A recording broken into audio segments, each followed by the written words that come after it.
ওই চন্দ্র কেসে দেবরাজের ইনভলভমেন্ট হতে পারে। ওর একটু ক্রিমিনাল যোগাযোগ করা খুব শখ আছে।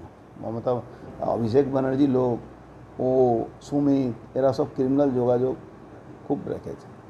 আমার মনে হচ্ছে এই সব ধরনের লোকগুলোকে ওয়াশ আউট করা দরকার, মানে একদম তুলে জেলে ঢোকানো দরকার। কেন এ পাবে, তথ্য পাবে।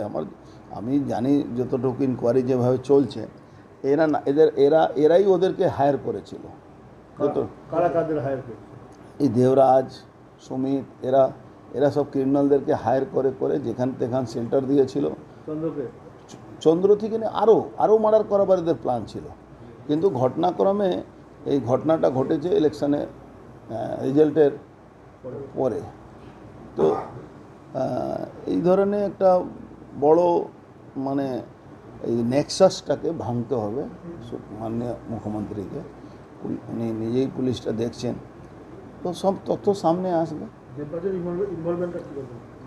দেখুন, দেবরাজের ইনভলভমেন্ট ছাড়া ওই সব জায়গাতে অপরাধী আসতে পারে না।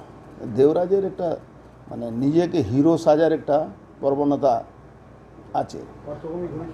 পার্থভূমি ঘনিষ্ঠ, সুমিতের ঘনিষ্ঠ, অভিষেক ব্যানার্জি বাড়িতে যাওয়া অ্যাক্সেস ছিল।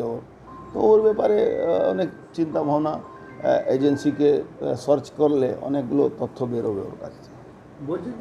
আমার মনে হয় যে খুব কম হলে ও দেখবেন ওর বউ বরাবরই বিদেশে যায়, দেবরাজের বউ। এই হাওয়ালা নেক্সেস দিয়ে টাকাগুলো পাঠিয়ে, অভিষেকের টাকাগুলো ওর কিন্তু বিদেশে কোম্পানি খুলে অ্যাকাউন্ট খুলে রেখেছে। ওই জন্য তো ওই এতে, অথচ ওদের মধ্যে নিজের মধ্যে রিলেশন ভালো না থাকলেও কিন্তু ওর আওরান নিয়ে এই অনেকগুলো টাকা পাচার হতো।